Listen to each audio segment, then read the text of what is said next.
Okay, pay attention. आपका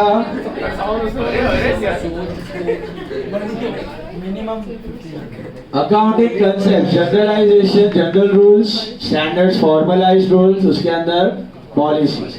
policies मतलब company का खुद का rule and regulation, just like FIM और RBI. And accounting estimate, so FIM और आरबीआई मतलब एफआईएम इक्वली, आरबीआई मतलब डिसेंडिंग ट्रेंड, बराबर है। In both of the cases, your asset का cost, life, scrap will remain the same. But cost is certain. You know the cost of the asset. क्योंकि bill pay लिख के आता है, बराबर है? But life का क्या है? Estimate. What about scrap? Estimate. इसको बोलते हैं accounting estimate. इसको बोलते हैं accounting. Estimate. तो मैंने एक चीज बोली थी आपको, पता है पॉलिसीज के बारे में। जब भी आप पॉलिसीज फ्रेम करते हो, do you change it frequently? No. In fact, there is a very important concept, consistency. क्या बोलता है? Once you adopt a policy, you should never change it. ये गलत सिग्नल जाता है। लास्ट लेक्चर भी हमने देखा था, एफआईएम का आरबीएम, आरबीएम का एफआईएम, फटाफट डांस किया तो रिजल्ट भी डांस करेगा। तो करना अच्छी बात नहीं है। एक बार पॉलिसी ले ली तो you have to stick to it, बराबर है? You can change but when rarely. Law change हो गया, स्टैंडर्ड चेंज हो गया, बेटर प्रेजेंटेशन, बट रेयरली। और एक चीज मैंने बताई थी कि पॉलिसी जब भी चेंज होती है तो उसका प्रोस्पेक्टिव इफेक्ट देना चाहिए, आइडियली कि रिट्रोस्पेक्टिव। रिट्रोस्पेक्टिव मतलब क्या? शुरू से वो पॉलिसी थी तो क्या चेंजेस थे, उसको बोलते हैं रेट्रोस्पेक्टिव इफेक्ट। याद आया? तो अब घड़ी चेंज ना करो। पॉलिसी के अंदर आता है एस्टीमेट। जैसे कि यहाँ पे आपने एस्टीमेट निकाला कि asset will run for may be 5 years, that's an estimate, that's not an accurate value. What is it? Estimated value. इधर भी बोला 5 साल, इधर भी बोला 5 साल, whatever the type of depreciation you are doing, method you are adopting, बराबर है? अब डाउन द लाइन एग्जैक्ट 5 साल चलेगी जरूरी नहीं है। 3 साल के बाद मुझे लगा कि नहीं, ये 5 साल नहीं चलेगा, ये तो 6 साल चलेगा, या ये तो 7 साल चलेगा, या ये तो 4 ही साल चलेगा। तो आपका एस्टिमेट सही भी हो सकता है और गलत भी हो सकता है। और एक चीज आप एस्टिमेट करते हो, यहाँ पे लाइफ तो करते ही हो और स्क्रैप भी करते हो।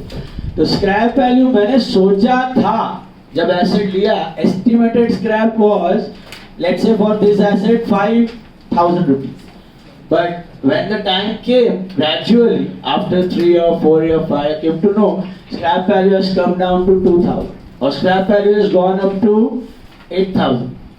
Some asset might be using silver component, तो अभी सिल्वर का भाव मार्केट में बढ़ गया है तो उसका स्क्रैप वैल्यू भी बढ़ गया है। और रिवर्स साइकिल में अभी लिया हुआ एसेट है, अभी हाई प्राइस ऑफ सिल्वर है, डाउन में 5 साल के बाद अगर नीचे रहा तो उसका स्क्रैप वैल्यू भी कम हो जाएगा। यस और नो? सो ये दोनों क्या है? एस्टिमेट्स है। Your scrap as well as your life, both are what? तो ये बोला गया है AS 10 में, डेप्रिसिएशन के स्टैंडर्ड में बोला गया है, अकाउंटिंग स्टैंडर्ड 10 में, कि भाई एस्टिमेट गलत भी हो सकता, तो गलत हुआ तो सुधारेंगे कैसे? रिट्रोस्पेक्टिव इफेक्ट देंगे कि प्रोस्पेक्टिव इफेक्ट देंगे? तो प्रोस्पेक्टिव। तो क्या दे देगा? प्रोस्पेक्टिव। जिधर आंख खुली उधर। RDD is a policy. I just now give you an example. RDD is a RDD रखना या ना रखना, it's a policy of the company. Conservatism is a concept, but RDD रखना या ना रखना becomes a पॉलिसी। करो या ना करो, देयर इज नो कंपल्शन। करेगा तो पॉलिसी, नहीं करेगा तो बोले। अभी करेगा तो 5% रखूं, 6% रखूं, 7% रखूं, 10% रखूं, ये परसेंटेज क्या है आपका? एस्टिमेट। ये क्या है आपका? तो ये आपने 5% रखा तो 5% ही होगा क्या? जरूरी है। 6% RDD रखा तो 6% ही वेटेड होगा क्या? 10% रखा 10% ही होगा क्या? इसमें over estimate, under estimate possible? तो स्टैंडर्ड क्या बोलता है? हाँ, आप भी ह्यूमन है, मैं भी ह्यूमन है, गलतियां किससे होती है? तो अगर आपका एस्टिमेट शायद रॉन्ग भी है, डोंट वरी। जहां पे आपको लगे कि यार राइट एस्टिमेट आ रहा है या एस्टिमेट गलत है, वहां आप चेंज कर सकते हो। Is it clear? इसलिए बुड्ढा बुड्ढा लोग को रखा जाता है मैनेजमेंट में. Their estimates are almost certain, near about. इसके लिए सो जितना हो सके नियर टू सर्टेनिटी एस्टिमेट्स रखो. मैं आपको बोलता था आरडी 10% रखा है तो बैड डेट 20% नहीं होना चाहिए. 10% रखा है तो कितना होना चाहिए बैड डेट में भी? 9%, 10%, 11%, ऐसा होना चाहिए. एस्टिमेट पहले ही सोच के रखने का. 19-20 का फर्क होना, लेकिन अगर फर्क है तो जहां फर्क दिखे वहां पे चेंज कर दो. इसका एस्टिमेट का कभी रिट्रोस्पेक्टिव इफेक्ट देने की जरूरत. इनफैक्ट पॉलिसी का आइडियली रिट्रोस्पेक्टिव होना चाहिए, लेकिन डेप्री में वो भी छूट है कि आप क्या दे सकते हो? प्रोस्पेक्टिव. अगर रिट्रोस्पेक्टिव पॉसिबल नहीं है तो क्या दे सकते हो? हमने किया भी है सम, अगर मैंने बोला भी है सम में अगर नहीं दिया है चेंज ऑफ मेथड तो क्या अज्यूम करने का? प्रोस्पेक्टिव. Is it clear?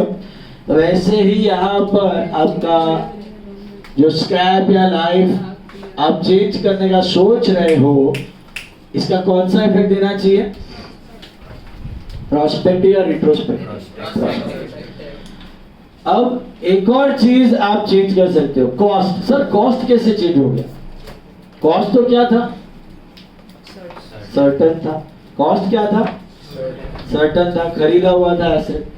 अब फॉर एग्जांपल आपने एक एसेट लिया है, let's say building. You bought an asset called building. Okay, 5 साल पहले लिया था 10 लाख का. 5 साल पहले लिया था 10 लाख का बिल्डिंग लिया था. Life of 10 years. Life of 10 years. 5 साल पहले 10 लाख की building, life is 10 years. Okay, हर साल लाख रुपए एफआईएफ से डिप्रिशिएट करो. आज कितने का हुआ होगा? 10 साल का है लाइफ, 5 साल हो गया तो कितना होगा लाइफ? 5 लाख होगा.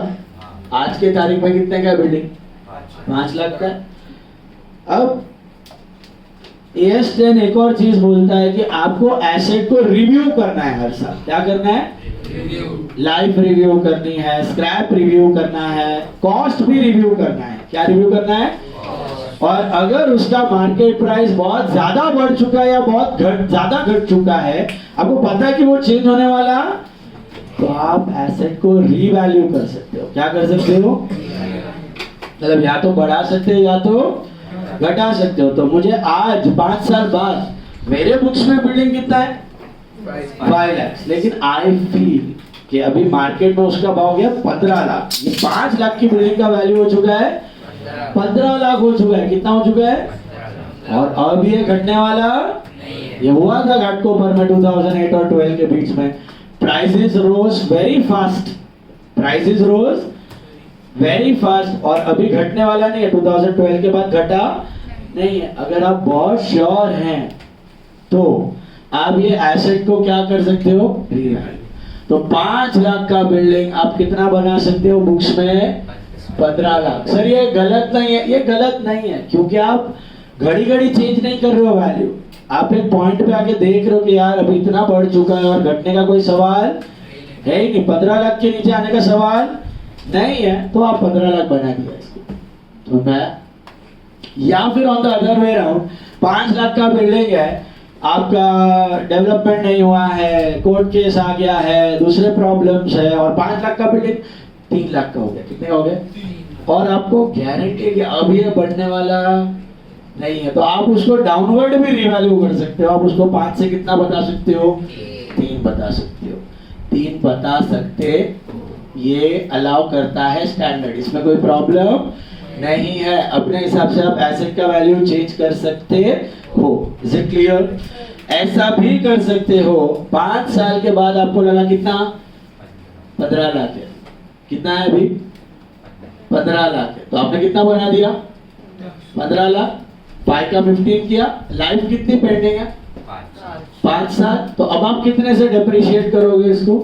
3 लाख. Every year 3 lakh. क्योंकि 15 lakh for the next 5 years.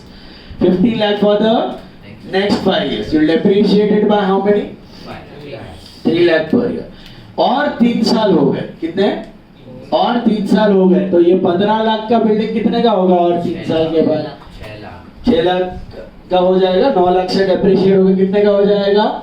6 lakh और कितनी लाइफ बची है इसकी?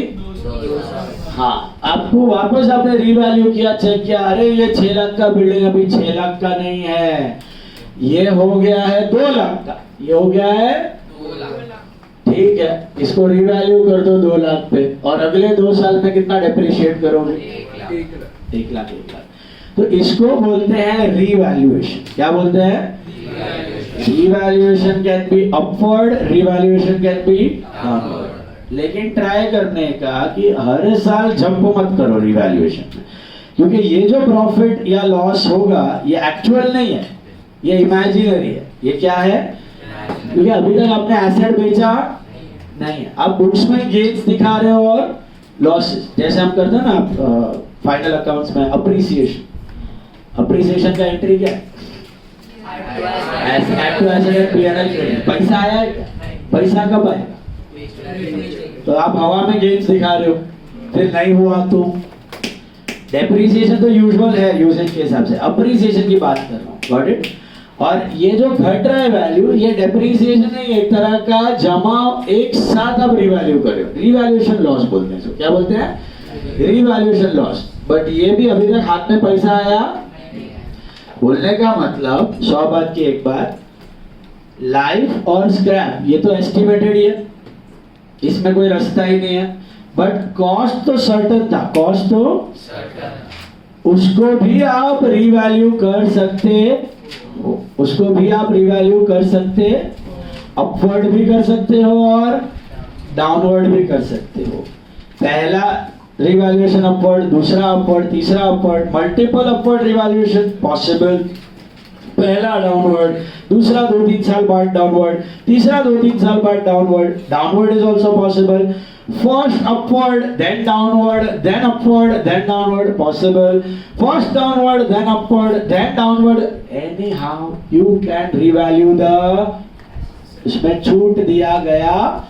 क्यों सर, ऐसा क्यों छूट दिया गया? क्योंकि यार अल्टीमेट गोल क्या अकाउंट्स का? ट्रू एंड मेरे बुक्स में बिल्डिंग 5 लाख है, लेकिन उसकी रियल वैल्यू 15 लाख है, तो मुझे क्या दिखाना चाहिए?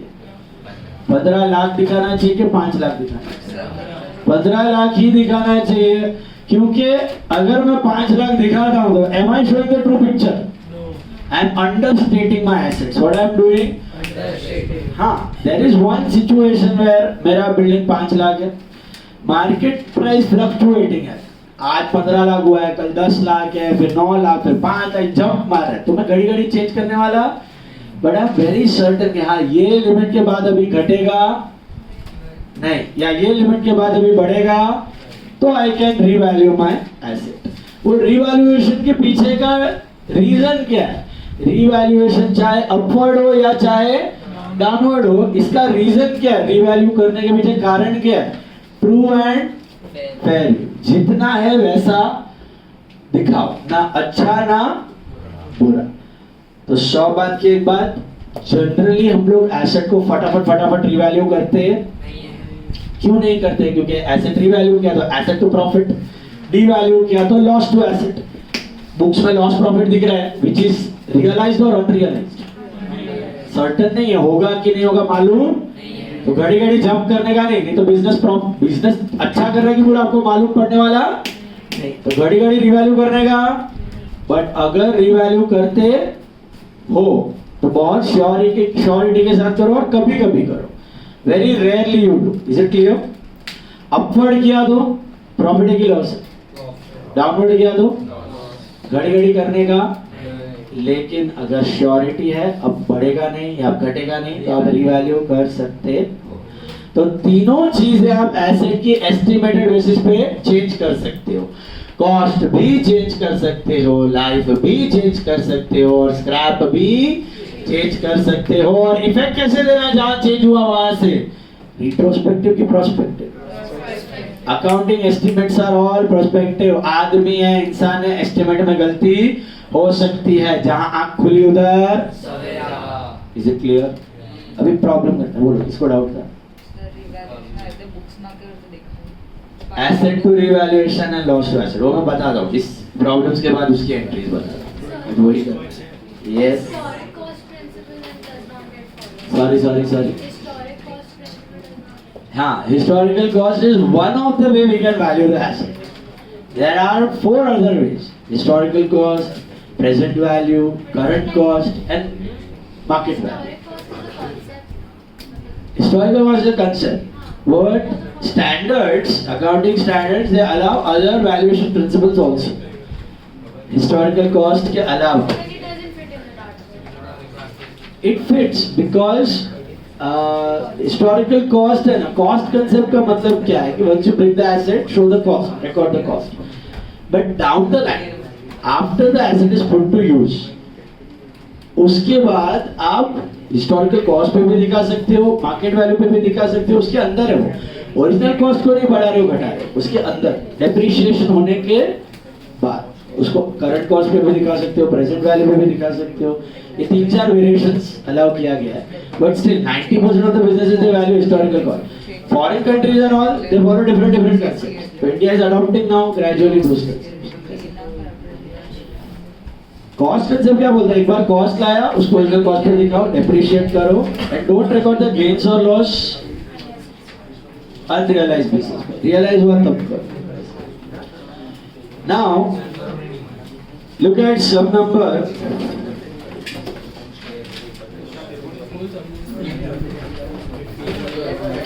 सम्स आर क्वाइट इजी, इसमें खाली वर्किंग नोट ही है। सम्स देखेगा ना, वो बोलेगा एकदम चिंदी है, but concept important. If you look at sub number 20, no ledger, only working note in this. See, sub number 20, 100, page number 100.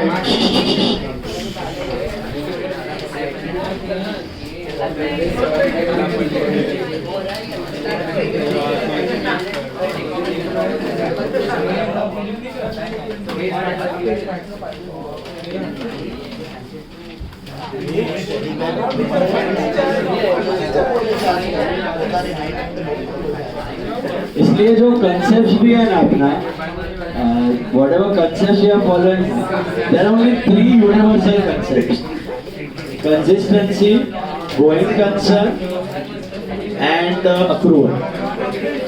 ये 3 ही ग्लोबली चल रहा है सब जगह in the world, goes without saying. Going concern लंबा चलेगा, consistency policies adopt किया तो and accrual outstanding people. Historical cost is not a universal concept. We are following it. They are following different valuation techniques. वो उधर नहीं भी करते ऐसा, तो universal concept नहीं। Even conservatism is not universal. हम लोग नहीं दिखाते कि कोई दिखाता है, that doesn't mean it is against conservatism. Reasonably conservative. ऐसा।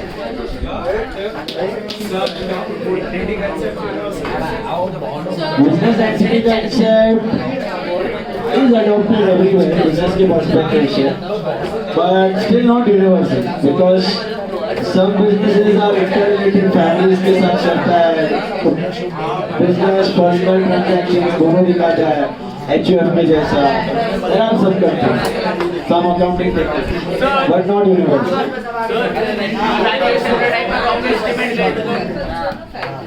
ये तो છે વાત, valuation का number wrong इसमें तो पांचों change करो। અરે મતલબ સપોઝ કરો તમારો બિલ્ડિંગ 6 લાખ ફેક્ટરી બની અને એનું તમે એસ્ટિમેટ કર્યું 15 લાખ છે પ્રાઇસ, પણ એક્ચ્યુઅલ પ્રાઇસ થઈ ગયું 3 લાખ। એટલું ના ડિફરન્સ, અરે સપોઝ એટલું ઈચ વેટ ન હોઈ શકે। 15 ત્યારે જ કરવાનું જ્યારે 15, 14, 15 ના 6 લાખ છે, તમે એસ્ટિમેટ કર્યું 8 લાખ, પણ એક્ચ્યુઅલ વેલ્યુ થઈ ગયું 4 લાખ। તો પછી સર એમાં તો પછી તમારું બેલેન્સ શીટ વધારે એસ્ટિમેટ પછી એક્સિડેન્ટ બેલેન્સ શીટ પર તો પછી રોંગ જ થઈ ગયું। પણ એસ્ટિમેટ એસ્ટિમેટ ના નંબર તો પછી રોંગ જ કરે છે। इसलिए तो झोल पॉसिबल ઇન્ફ્લેશન કરી દો, પહેલા ડિફ્લેશન કરવાનું, એના પછી શેર કરી ઇન્ફ્લેશન। तो मैं કીધું તો છે આ ચેપ્ટર કેમ છે depreciation, why so much put into depreciation, everything is estimate.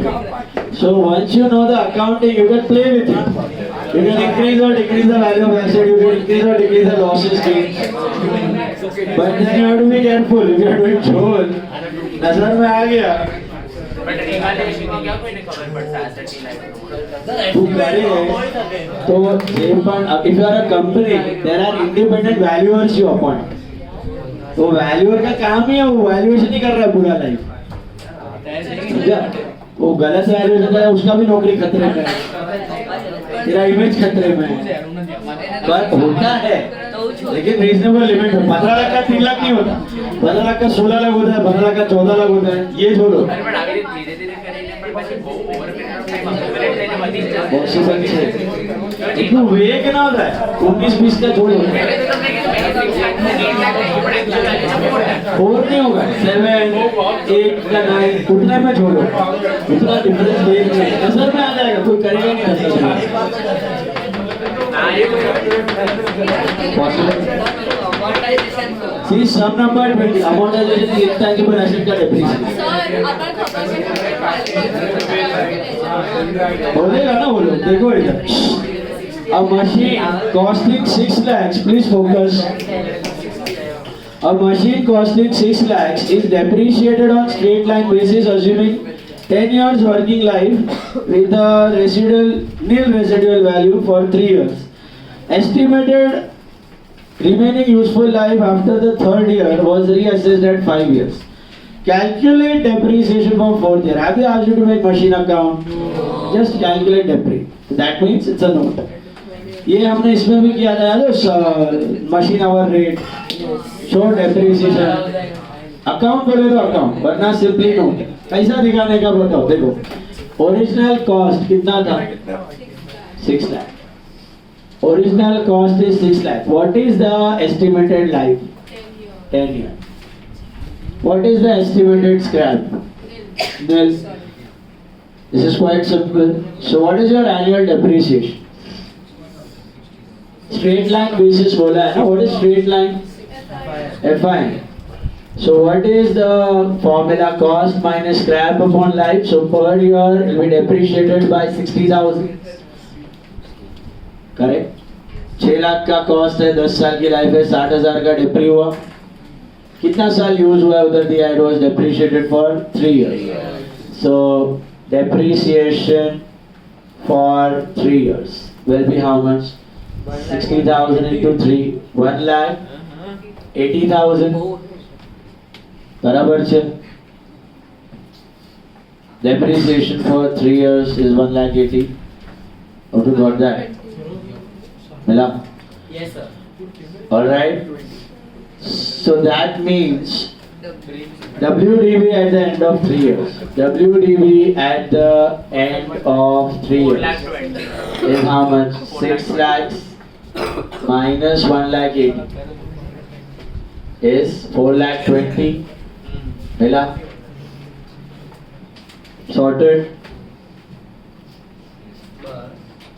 अब क्या हुआ 3 साल के बाद पढ़ो after 3 years the estimate of remaining useful life at the after third year was reassessed at 5 years अब आपको क्या लगता है पता है ये एसेट कितना चलेगा पहले 10 में से 3 तो चले गए ना रिमेनिंग यूजफुल लाइफ टोटल नहीं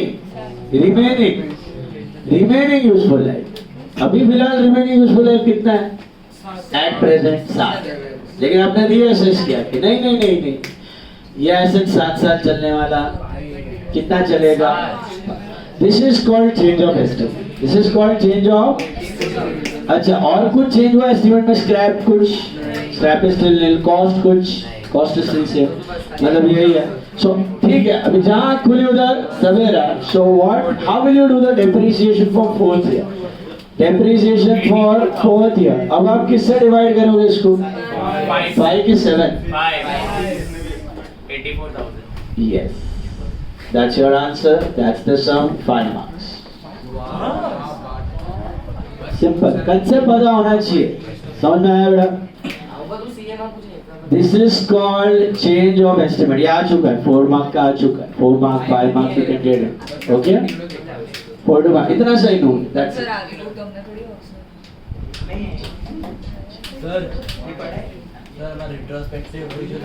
आमा retrospective now estimates are never retrospective estimates are always prospective what is retrospective policy, change of method कैसे।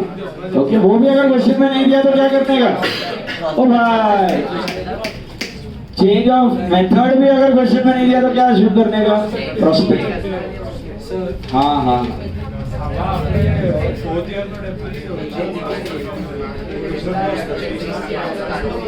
ना, ओरिजिनल कॉस्ट हमें आज से बोला 20 ये बैलेंस एस्टिमेट चेंज था। ये समझ में आया। अभी please note down, look at sum number 30 30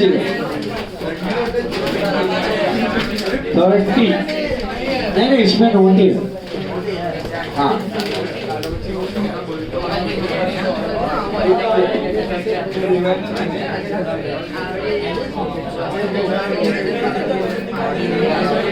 so you look at 30, a machine of cost 20 lakhs. Guys, focus बेटा फटाफट। A machine of cost 20 lakh, ये वाला समझा पहला सबको। What if, सुनो, what if in this problem remaining useful life was just 2 years? 2 lakh 1 year, ऐसा भी हो सकता है। सडन डैमेज या फिर बड़ा सा रस्टिंग या कुछ बड़ा बेटर आ जाता है कोई चीज मार्केट में, तो आपको लगता है कि ये 1 साल भी यूज होने वाला नहीं है, उससे बाद मेरे को रिप्लेस करना पड़े। देखो कंसेप्ट क्या है, एसेट बैलेंस शीट में तभी दिखाने का जब उसमें वैल्यू हो। कोई खोखली चीज बैलेंस शीट में नहीं दिख सकती। सिंपल, एसेट में वैल्यू है, एसेट के नाम पे एसेट दिखाना कोई सेंस बनता। मैं बैलेंस शीट में दिखा दूं मेरा फर्नीचर 10 लाख का है 10 लाख का, it is hardly 40,000 50,000, is it clear. तो you cannot show an asset in the balance sheet if it has got no value, is it clear? It has to have value. तो जहां आँख खुली उधर सब मेरा जितना साल है उतने साल के ऊपर डेप्रिशिएट करो, खत्म करो। Alright. A machine at a cost of 20 lakh rupees is depreciated on straight line assuming 8 years working life and 0 residual value for 4 years. At the end of 4th year, the machine was revalued upwards by 80,000 and the remaining useful life was reassessed at 6 years. So एक revalue, एक चीज change हुई कि दो चीजें change हुई है। पहले लिख दो original cost. What's your original cost? 20 lakhs. Original cost was 20 lakhs. ध्यान से बोर्ड पे देखना। What was the estimated life originally? 8 years. मिला? Original estimated life was 8 years. मिला? Hello? All of you got that?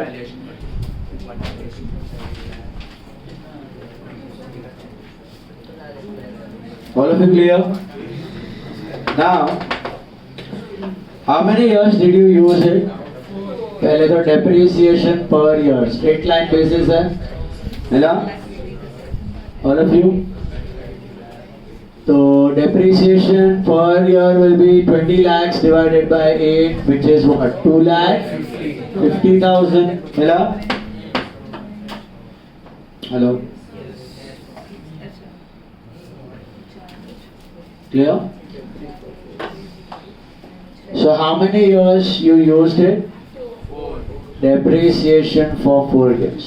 It's 2 lakh 50 into 4, which is 10 lakhs. ये 4 साल का जमा हो गया डेप्री। Are you understand the question? Yes. 4 years you have used. So what is WDV at the end of year 4? 10 lakhs. Is 20 lakhs. 20 lakhs minus 10 lakhs, which is 10 lakhs. Is that right? Yes. 20 lakh का asset अभी कितना हो चुका है? 10 लाख। यहाँ आकर आपको क्या लगा बेटा? 10 लाख का एसेट 10 लाख 10,80,000 हो चुका है। क्या किया आपने रिवैल्यूएशन, अपवर्ड की डाउनवर्ड? अभी अभी आपको बोला था आप रिवैल्यू कर सकते हो, पॉसिबल है। तो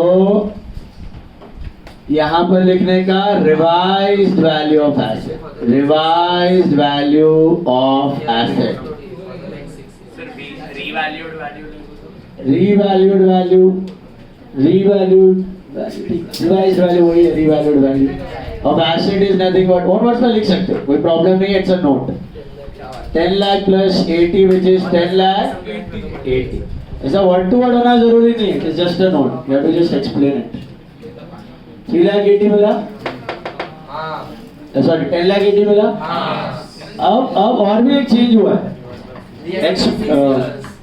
remaining useful life was reassessed, remaining के टोटल रिमेनिंग, अभी इससे पहले रिमेनिंग कितनी थी मालूम है?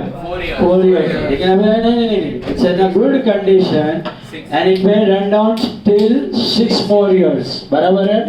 सो डेप्रिसिएशन फॉर योर 5। अभी आप अगला साल ये जो 10,80,000 है डिवाइड बाय 6, इसको कितने से डिवाइड करें? ये अभी आपकी लाइन है, समझा? Simple as that. What if the remaining useful life had been the same? What if the remaining useful life had been the same? Divide by 4 ना, 8 में से 4 चले गए तो 4 बचे, समझा? ये चेंज ऑफ मेथड नहीं है,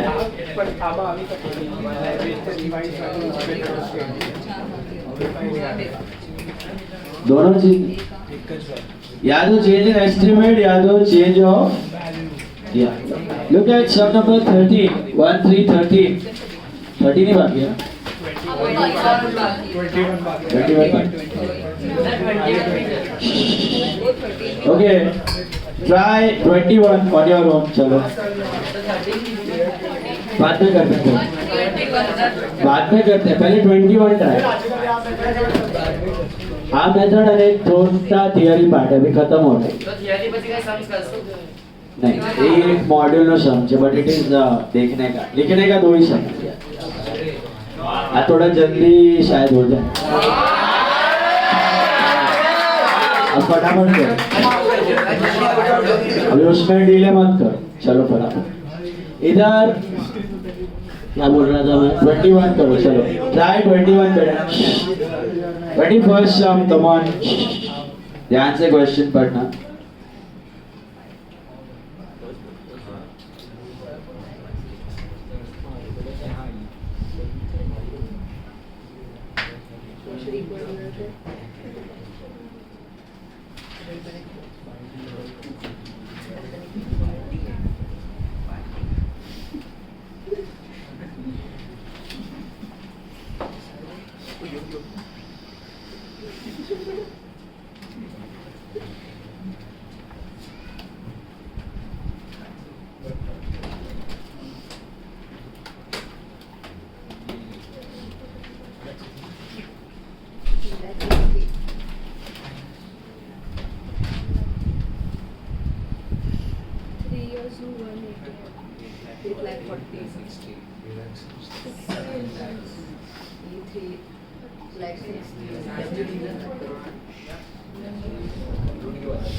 हाँ वो आया मेरे को मैसेज। कॉलेज में कंफर्मेशन लेके आओ, लेकर दे के जनरली हो जाता है कॉलेज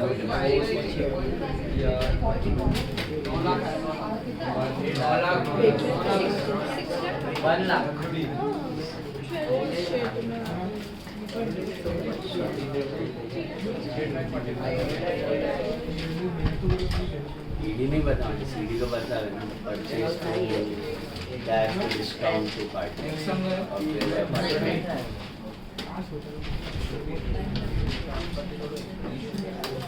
हो गया बेटा?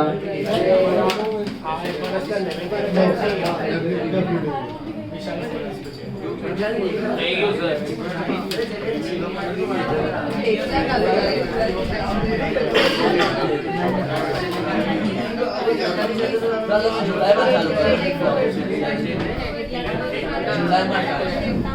ना ना 6 जून फर्स्ट बैच चलो अपना ये समझ आया आपको बेटा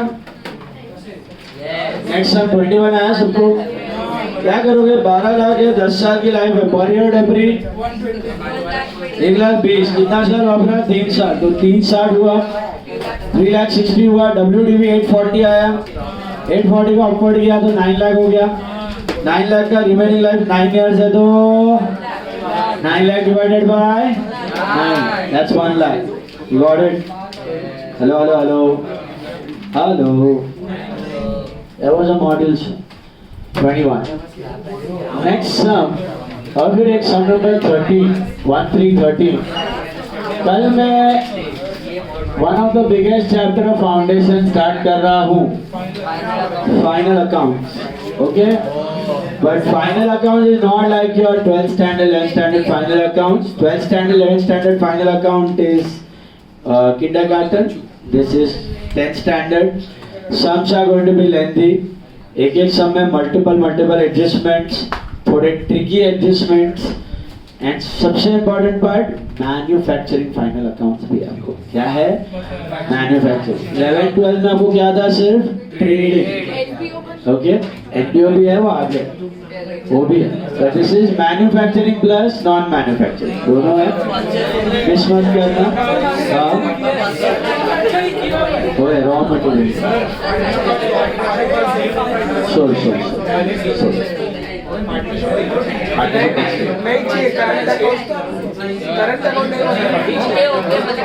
Now, अभी look at sum number 13 all of you. सबको मिला 1 लाख? अभी 13 sum. Please focus. ओए, चुप. Messrs. Kumar and company purchased the machinery on 1118 for 30 lakhs. Estimated useful life was 20 years and scrap value at the end was expected to be 2 lakhs. On 1122, the written down value of the machine was revalued to be up by 1,60,000. Useful life was re-estimated at 24 years. Now is it remaining useful life or total useful? Total. Remaining नहीं बोला है. Remaining नहीं बोला है क्या बोला है useful life was reestimated to be 24 years and scrap value same as before मतलब that was 2 lakhs the company follows SLM for charging debris calculate depreciation for the year 20 start with original cost what was the original cost 30 lakhs बराबर estimated life 20 years estimated scrap originally कितना था हाँ 2 lakh therefore depreciation per year you know the formula right cost minus scrap upon life. cost minus scrap upon life which is I think 28 lakhs upon 20 which is 1,40,000 मिला all of you got it hello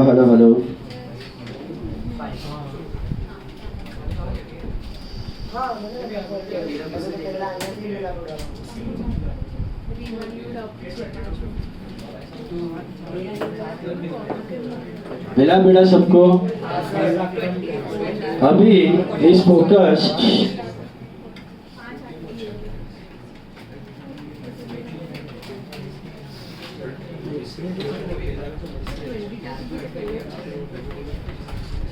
कितना साल use किया count करो 18 19 20 21 4 साल so depreciation for 4 years is 1,40,000 into 4 that's what 5,60,000 बराबर है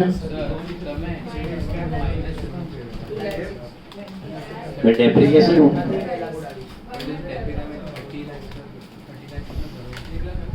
scrap હોય તો એનો મતલબ શું એટ મતલબ પાછા આવી જશે આખા લાઈફમાં 30 લાખ ન ઘટવાના આખા લાઈફમાં 28 લાખ થશે પછી તો તું ઘસાવીને એને 2 લાખ પર લઈ આવીશ, પછી સ્ક્રેપમાં વેચીશ તો નો પ્રોફિટ નો લોસ. स्क्रैप जीरो है तो 30 cost minus scrap upon life. Okay बेटा, अभी ये 4 साल का हुआ. अभी इधर कॉमन मिस्टेक होती है स्टूडेंट्स की, सुन लो. आपको ढूंढना है WDV at the end of year 4. Are you listening? What is WDV at the end of year 4? It is 30 lakhs cost minus 5 lakh 60. 30 lakh cost minus 5 lakh 60, which is 24 lakh 40,000. Am I right? Is that correct? This is called, ये गड़बड़ हो जाती है. Public क्या करता है, 28 से minus करता है. 28 से नहीं, यही मैं आपको उधर भी समझाएगा. याद करो, sum of the year digit, machinery rate, सब में depreciable values for calculation. but in calculating WDV asset पे कितना लिखे हो, 30 minus 140, फिर minus 140, फिर minus 140. got it? ये मिला 24 lakh 40. हेलो. अब ये 24 lakh 40 क्या हो रहा है, रिवैल्यू हो रहा है अपवर्ड्स. कितने से, 1 lakh 60. तो revised value of asset. Revised value of asset is 24 lakh 40 plus 1 lakh 60, which is 26 lakh.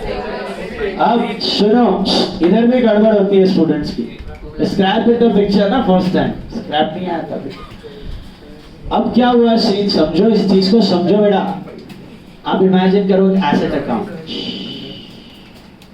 Imagine करो एक एसेट अकाउंट. क्या लिखा होगा, 30 लाख. पहला साल 30 लाख लिखा होगा ना, माइनस 140 कितना हुआ, 28 माइनस 140 कितना हुआ, 27 20 माइनस 140 25 80 माइनस 140 24 40 बराबर. 24 40 दिख रहा है बैलेंस. उसको अपवर्ड किया, वैल्यू कितना हो गया, 26 लाख हो गया. आज वैल्यू कितना है, 26 लाख है. सब लोग अग्री करते हैं. अच्छा, what about the scrap, 2 lakh है. What about the life remaining की टोटल 24 है, जिसमें से कितने साल हो चुके हैं, बचे कितने हैं, 20 साल. अब सोचो अगर मैं 26 लाख को 20 से डिवाइड कर दूं तो पर ईयर 130 आएगा. तो रॉन्ग है. I can't divide directly 26 lakh by 20. Why, क्योंकि 26 लाख को अगर करो आप 20 से डिवाइड, 130 आएगा. 20 साल 130 एंड में क्या होगा, जीरो नहीं चाहिए. वही तो लॉजिक है ना, सिंपल. ये इसी 5 साल का है. Cost 50, scrap 5. कितने से डेप्रिशिएट करूं, 10 की 9. क्यों 9? Cost minus scrap upon 50 minus 5 upon 5. 45 by 5 कितना हुआ, 9. तो क्या होगा, 9 से करूंगा तो 5 साल बाद जीरो नहीं होगा. वो 50 वाला कितना होगा, 5 का बेचोगे ना scrap, no profit. What is the concept of depre? Cost minus scrap क्यों करते हो, इतना तो वापस आने वाला है. तो घिसा कितने से, 45 से. ये घिसेगा कितने से, 26 से नहीं, 24 से. जा उसको लेके आना आपको स्क्रैप पे, फिर नो प्रॉफिट. स्क्रैप नील होता तो 26, स्क्रैप नील होता तो 26. तो यहाँ पर एस्टिमेटेड स्क्रैप है ना आपका, सेम एज बिफोर. कितना है, 2 lakhs. So आपका डेप्रिसिएशन फॉर ईयर 22 कितना होगा, 26 lakhs. What minus 2 lakhs upon what? Why not 24? हाँ, subtracting all. बोलो. 2 2 लाख आएगा।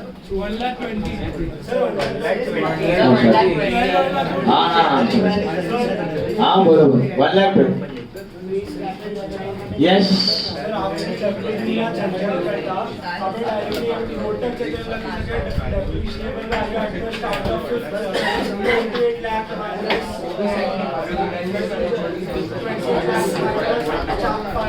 मतलब डायरेक्ट ऐड करके 28 lakhs नहीं it is not 28 minus 560 plus 160 ना अच्छा depreciable value हाँ you can do that depreciable value directly क्योंकि स्क्रैप सेम है स्क्रैप अलग है तो फिर एक मिनट हाँ उधर क्या दिया है रिमेनिंग यूजफुल लाइफ नहीं दिया है 24 ईयर टोटल यूजफुल लाइफ है एस्टिमेटेड यूजफुल लाइफ कितना है उसका 24 मतलब फ्रॉम द बिगिनिंग 24 ईयर बाकी सब में क्या दिया था रिमेनिंग दिया था इधर रिमेनिंग नहीं है मतलब शुरू में जो पहले सोचा था ना 20 साल है ये 20 का 24 सोचा मतलब 4 साल तो हो गया बचा कितना 20 इसके हिसाब से 16 होता है बट अभी 20 है समझा रिमेनिंग होता तो डिवाइड बाय 20 यस रिमेनिंग होता तो divide by 20 now formula 1 minus nth root of slab upon cos equal to 100 rate निकालो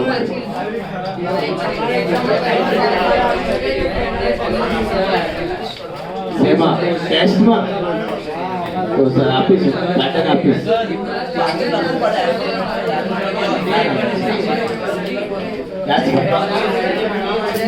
अभी लास्ट पार्ट रिवैल्यूएशन सुन लो बेटा अभी मैंने बताया सुनो ये जर्नल एंट्री है खाली एक एसेट है 10 लाख का कितने का ओके जिसकी लाइफ है कितनी 10 ईयर कितनी ध्यान से ये चार्ट समझ लो ये चार्ट समझ में आया तो ये कंसेप्ट आ गया फिर हम लोग खत्म करते हैं ये 10 लाख का एसेट है ओके 10 साल की लाइफ है मोड़ पे देखो प्लीज आपको लगा कि 2-3 साल बाद मे बी 3 years लेटर ये हो गया अपवर्ड ये हो गया 10 लाख वाला एसेट अप्रिशिएट हो रहा है बाय 2 lakhs अप्रिशिएट हो रहा है बाय एवरी चार्ज कर रहे हो बट 2 साल बाद आपको 2 लाख रुपया प्लस लगा इसका वैल्यू इसको बोलते हैं अपवर्ड रिवैल्यूएशन क्या बोलते हैं तो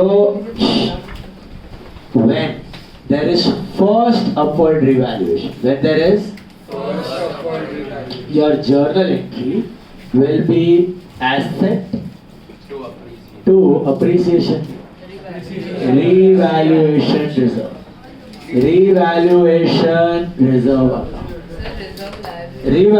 reserve profit internal capital के जैसा so asset to PH asset to PNL नहीं एसेट टू सर हम तो पीएनएल बढ़ाते हैं हम लोग पार्टनरशिप फर्म्स है सोल प्रोप्राइटरशिप कंपनीज के लिए it is not PNL it is what revaluation reserve क्या है ये revaluation reserve is a type of capital profit not a revenue profit it is a type of capital profit revenue profit का मैंने छोटा सा difference बताया था अगर याद होगा रेवेन्यू प्रॉफिट मतलब हर साल का प्रॉफिट कैपिटल प्रॉफिट मतलब लंप सम है ये बैठे बैठे लमसम बढ़ गया इट्स कॉल्ड कैपिटल प्रॉफिट दिखेगा लायबिलिटी में reserve accumulated profit so asset बढ़ा तो एसेट टू रिवैल्यूएशन रिजर्व आएगा 2 लाख कितना अच्छा कुछ सालों बाद में भी वापस अपवर्ड हो गया और 2-3 साल बाद और अपवर्ड हो गया क्या एंट्री करेगा एसेट टू रिवैल्यूएशन बराबर है बट अगर आपका 1-2 साल बाद ये रिवैल्यूएशन हुआ डाउनवर्ड क्या हो गया रिवर्स मतलब पहले बढ़ा 2 लाख हुआ उसके 2-3 साल बाद आपको लगा कि अभी वैल्यू घट रही तो आपने समझो डाउनवर्ड रिवैल्यू किया कितने से डाउनवर्ड रिवैल्यूएशन किया है लेट्स से 3 लाख रुपए से कितने से 3 लाख से 3 लाख से डाउनवर्ड किया। क्या किया है? 3 लाख से डाउनवर्ड किया। ओके, तो आप क्या करेंगे?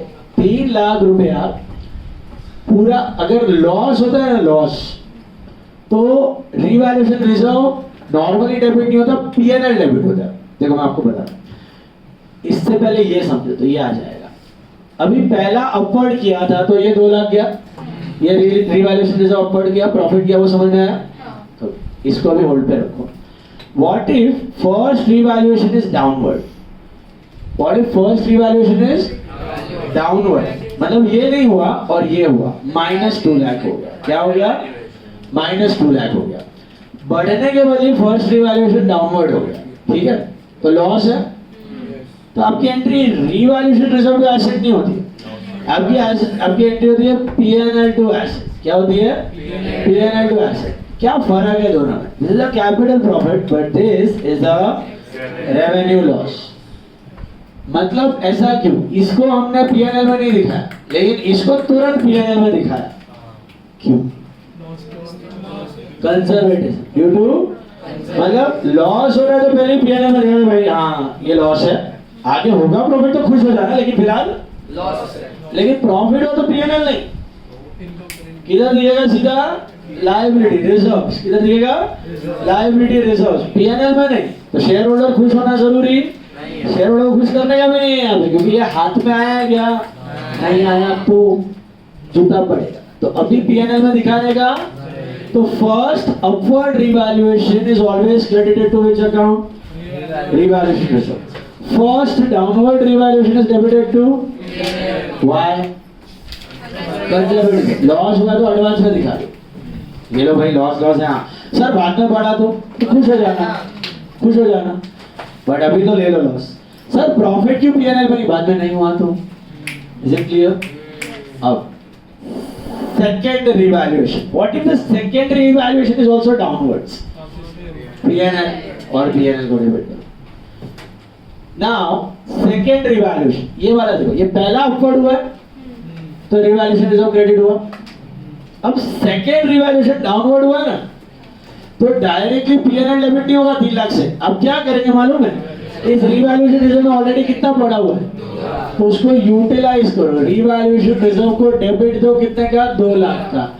एक्स्ट्रा डेबिट लेगा पीएनएल 1 लाख, टू एसेट कितना? 3। ये कुछ समझा? सर क्यों? अभी तो आपने बोला डाउनवर्ड मतलब पीएनएल, अपवर्ड मतलब रिवैल्यूएशन रिजर्व, इधर क्यों ऐसे नहीं किया? ऑलरेडी रिवैल्यूएशन रिजर्व में कितना प्रॉफिट पड़ा था? 2 लाख। तो उसको पहले खत्म करो। कंजर्वेटिज्म बराबर, बस इतना भी कंजर्वेटिज्म मत रखो कि गेन पड़ा हुआ है और लॉस पे लॉस दिखा रहे हो। आपका पहला गेन पड़ा हुआ है ना, कितना? 2 लाख पड़ा हुआ है, तो उसको खाली करो। फिर एक्स्ट्रा लॉस किसमें डालो? पीएनएल। तो फिर ये कब करने का? स्टार्टिंग, जब कोई एग्जिस्टिंग कोई गेन है तो सीधा लॉस है तो किसमें जाएगा? पीएनएल। बट पहले एग्जिस्टिंग गेन है तो वो क्या होगा? Revaluation reserve credit. फिर लॉस है, डाउनवर्ड है, तो पहले क्या करो? रिवैल्यूएशन रिजर्व को खाली करो, फिर एक्स्ट्रा लॉस है तो पीएनएल में डालो। What if first upward is 2 lakhs and second downward is just 1 lakh? So I won't even touch PNL. I won't even touch PNL. What I'll do, you know? This will be my entry. You got it? Why, you know? Already there was a revaluation reserve was 2 lakhs. So I'll take that 1 lakh from revaluation. Still there is how much in revaluation reserve? 1 lakh.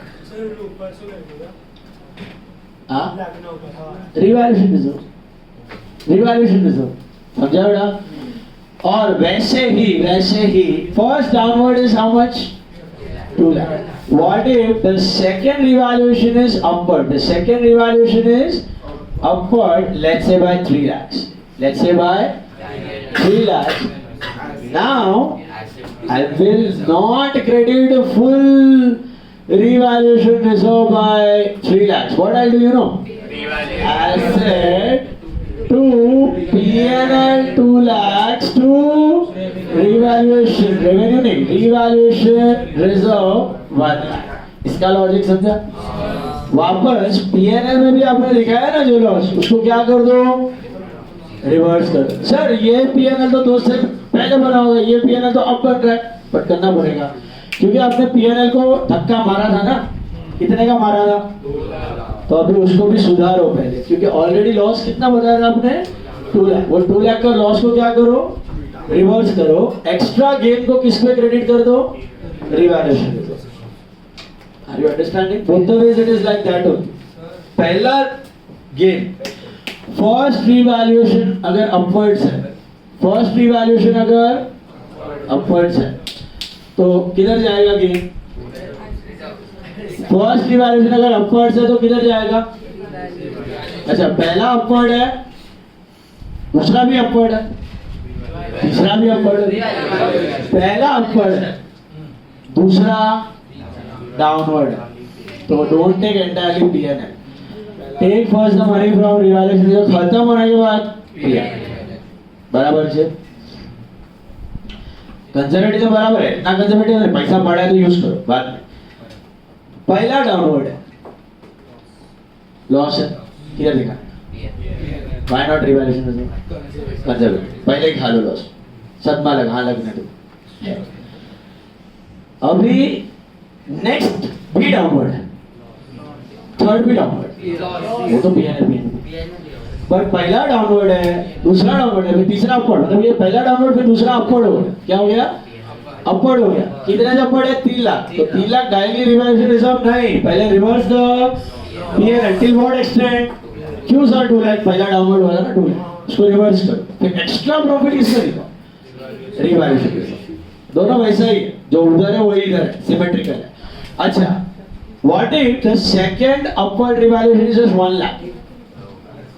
So it is not asset to revaluation reserve, it is asset to survive PNL, survive PNL. Already इसमें कितना debit हुआ है, 2।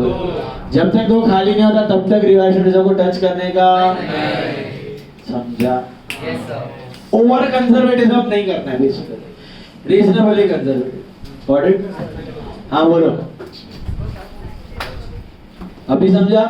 अभी I am sharing the module PDF, we are solving one sum from the module, you just have to read it, it's a theory question, उसमें solving कुछ नहीं है। और मॉड्यूल देख लो आप, आज घर जाके डेपरी का संडे को टेस्ट है, 1.5 घंटे का टाइमिंग्स में डाल रहा हूँ। संडे को जो और टेस्ट है आपका, so I am putting the test from 10:30 to 12, is that fine? 10:30 से 12 चलेगा, थोड़ा जल्दी आना है, 8 से 10:30, लेट और पागल हो बस इतना।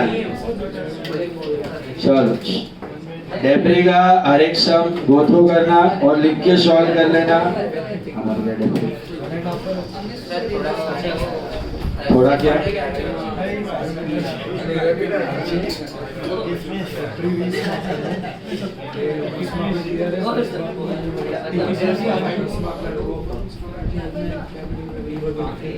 नहीं वो सब खाली बीआरएस रेक्टी और डेब्री है बेटा, 3 चैप्टर ही है। और जो लोग ने वाट लगाया है ना अभी एडजस्टेड गैस बुक वगैरह क्या क्या गांड किया है काफी लोगों ने, पढ़ के आना। खान एडजस्टेड गैस बुक सब पढ़ के आना इज्जत से। हाँ भेजा भेजा भेजा भेजा ओनली अकाउंट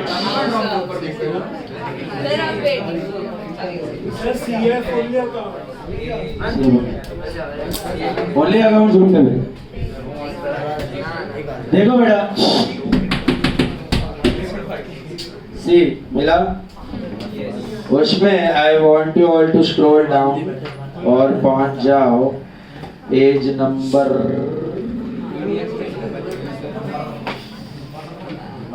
ट्रू और फॉल्स इज्जत से करना। 5.40 practical question number 5 page 5.40 practical question number 5 ये यार page number 40 PDF page number 40 मिला। देखो इसका मॉड्यूल का 21 सम मत छोड़ना। अब देखो आ गया सम नंबर 5।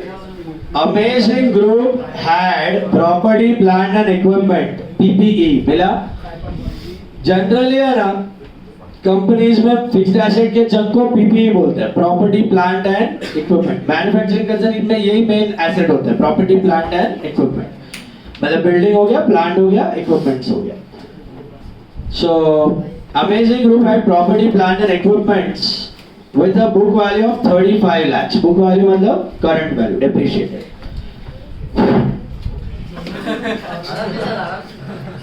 अच्छा 35 lakhs with a book value of 35 lakhs मिला। Now गधेड़ा तुम कह रहे हो नहीं खरीद। On 31st December 2022 मिला। The balance in revaluation surplus as on that it was 3 lakhs. What do you mean by that? Balance in revaluation surplus was 3 lakhs. Revaluation reserve में already मतलब एक revaluation हो चुका है, उसमें 3 लाख पड़ा है। As a part of their practice of revaluing the assets on yearly basis, another revaluation was carried out on 31st December 2022. Okay? Evaluate the impact of revaluation if the fair value as a result of revaluation done on 31st December 22 was number 1 37 lakhs, number 2 33 lakhs, number 3 31 lakhs. Also give journal entry. मतलब आपको पूछा है कि अगर ये 3 scenario हुआ तो आप क्या करेंगे। तो पहले अगर 33 वाला 37 लाख हुआ तो बढ़ा, तो एसेट टू रिवैल्यूएशन रिजर्व कितना 4 लाख, तो प्रॉफिट है। पहले भी प्रॉफिट था, अभी भी प्रॉफिट है। हैप्पी हैप्पी 35 का सर 2 लाख 2 लाख 35 का 37 हो गया तो 2 लाख का प्रॉफिट है, बट प्रॉफिट ही है। पहले भी प्रॉफिट था, अभी भी प्रॉफिट है, कोई टेंशन वाली बात। Asset to revaluation reserve 2 lakh. या आपको थोड़ा एक्सप्लेन करना है, एक्सप्लेनेशन आपको बता देता हूँ, बाद में देख लेना, वर्ड ऑन वर्ड में लिख सकते हो। अगर अब 35 वाला 33 लाख हो गया, कितना हो गया? सो आपका एंट्री P&L टू एसेट नहीं होगा, रिवैल्यूएशन रिजर्व टू एसेट होगा। कितना? फुल 2 लाख, क्योंकि ऑलरेडी रिवैल्यूएशन रिजर्व में 3 लाख पड़ा हुआ है, समझा? लेकिन अगर वैल्यूएशन होगी 31 मतलब 35 से हो रही है 30, तीनों अलग अलग, 35 से 31 हो रही है तो 4 लाख का लॉस है। तो अब 3 लाख का लॉस कहाँ से उठाए और 1 लाख का P&L। एंट्री बनेगी revaluation reserve debit 3 lakh, P&L debit 1 lakh, to asset 4 lakh. अभी वेट नीचे जाओ, स्क्रॉल करो सर एक समझे तो पेज नंबर नीचे आंसर जाओ, आंसर पेज नंबर है आपका इधर गया, देखा नीचे मिला आंसर। हाँ मिला। PDF का नाम 46 PDF पेज मिला। I'll give you 2 minutes, please read that answer। वो इतना पूरा एक्सप्लेनेशन लिखने की जरूरत नहीं है, वही मैं बोल रहा हूँ, इतना पूरा नहीं, आपको खाली फर्स्ट अपवर्ड हो चुका है वही ऑनवर्ड्स में एक्सप्लेन करना है। First upward is already credited, so second upward if it is profit it is revaluation, downward है तो take the accumulated profit and then debit into gain. वही चीज एक्सप्लेनेशन में लिखा ना, वही एंट्री में लिखा। Yes yes, entry plus explanation आएगा तो दोनों आएगा। प्लीज रीड, देख लो एक्सप्लेनेशन ध्यान से। 5 मार्क आया तो 5 मार्क, मॉड्यूल है तो आ सकता है। वही चीज एक्सप्लेन करके दिया है सिंपल इंग्लिश में।